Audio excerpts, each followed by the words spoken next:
L'esprit d'un dépendant n'est pas seulement prisonnier de la substance, mais d'une douleur qui implore un soulagement. Qu'est-ce qui soutient vraiment la dépendance? Est-ce seulement un comportement destructeur ou un cri silencieux de connexion? Carl Jung et Gabor Maté perçoivent ce que la plupart ne veulent pas voir. La dépendance n'est pas un ennemi à exterminer, mais un symptôme de quelque chose de bien plus profond. Si vous pensez savoir ce qui pousse quelqu'un à se perdre, dans cette spirale, vous n'êtes peut-être qu'en train de frôler la surface. Restez jusqu'à la fin, et vous verrez que la réponse peut être plus inconfortable et libératrice que vous ne l'imaginez. La dépendance est sans doute l'une des manifestations les plus énigmatiques de la psyché humaine. Un labyrinthe de compulsions, de justifications et, finalement, de ruines.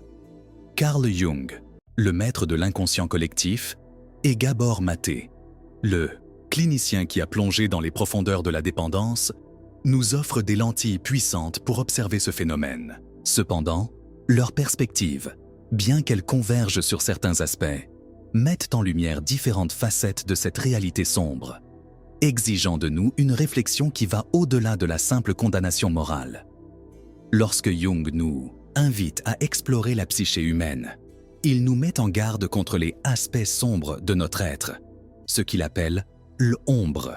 L'ombre, selon Jung, n'est pas nécessairement le mal en soi, mais tout ce que la société, la culture ou même notre propre conscience rejette, parce que cela ne correspond pas à l'image idéale de nous-mêmes. Le dépendant, dans ce contexte, peut être vu non seulement comme quelqu'un qui s'est perdu dans la consommation de substances ou de comportements destructeurs, mais aussi comme quelqu'un qui, d'une certaine manière, a embrassé son ombre de manière incontrôlée. La dépendance n'est donc pas une erreur morale ou un échec moral, mais un reflet de quelque chose de plus profond. Un déséquilibre entre le conscient et l'inconscient. Une tentative de faire face à des douleurs et des traumatismes souvent niés ou réprimés. Jung suggérerait qu'au lieu de traiter simplement la dépendance comme un comportement à extirper, il serait plus productif de la considérer comme une manifestation d'un conflit interne non résolu. La dépendance surgit lorsque la personne perd la capacité d'intégrer son ombre de manière saine et, par conséquent, cherche un soulagement dans les substances ou activités qui l'aveuglent, même temporairement, à sa propre douleur existentielle. Le chemin de la guérison nécessiterait alors un profond processus d'individuation, le processus de connaissance de soi, de confrontation avec l'ombre et d'intégration des aspects niés de la personnalité. Jung nous rappelle que ce que nous nions nous soumet, ce que nous acceptons nous transforme. Ainsi, au lieu de condamner le dépendant, il serait nécessaire de reconnaître la tragédie de son parcours et, peut-être, de lui offrir ce dont il a le plus besoin, de la compassion et l'opportunité de comprendre les mécanismes de sa propre psyché. D'un autre côté, Gabor Maté, avec sa vision clinique et pratique, nous propose également une interprétation de la dépendance qui est à la fois empathique et profondément révélatrice. Il ne voit pas la dépendance comme une question de moralité ou simplement comme un échec de caractère, mais comme une réponse à un traumatisme non résolu. Pour Maté, la dépendance ne concerne pas seulement une substance ou un comportement, mais une tentative désespérée de combler un vide existentiel. La dépendance, selon lui, est un mécanisme d'adaptation, une stratégie qui, bien que nuisible, naît du besoin de surmonter des obstacles dans un monde qui n'offre pas les ressources émotionnelles adéquates.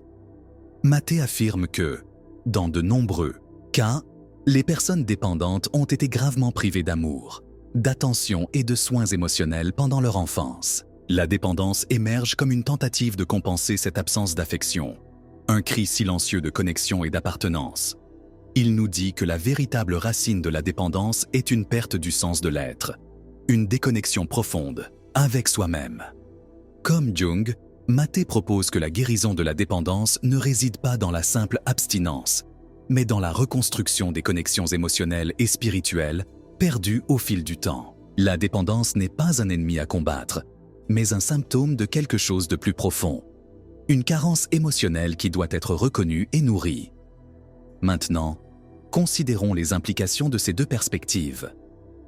Si nous prenons Jung et Maté comme guides, nous voyons que la dépendance n'est pas une question de moralité simple, mais un reflet de quelque chose de beaucoup plus complexe et humain.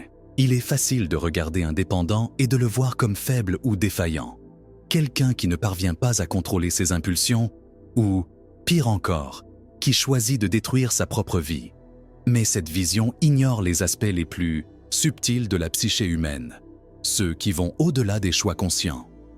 Jung, avec son regard profond sur l'inconscient, et Maté, avec sa compréhension de la biologie du traumatisme, nous invitent à remettre en question ce que nous savons vraiment sur la dépendance et ce qu'elle représente dans le contexte de la souffrance humaine. La liberté que nous cherchons tant, la liberté de choix, porte un poids que nous avons souvent du mal à comprendre. Lorsque nous parlons de dépendance, nous parlons de la quête désespérée d'une forme de liberté. Une liberté qui, ironiquement, enferme. Voilà la contradiction de la condition humaine. La recherche incessante de soulagement, de plaisir, de sens, qui finit par nous plonger dans un cycle vicieux de douleur et de négation. Jung dirait que, en essayant d'éviter la douleur de notre ombre, nous finissons par nous enfoncer dans un abîme plus profond. Maté, quant à lui, suggérerait que cette quête de soulagement est en réalité une quête d'amour et d'appartenance, des éléments essentiels à notre survie émotionnelle. Ainsi, lorsque nous regardons un dépendant, nous devons voir plus qu'une personne sans contrôle. Nous devons voir quelqu'un qui, d'une manière ou d'une autre, a été privé de quelque chose d'essentiel pour son âme.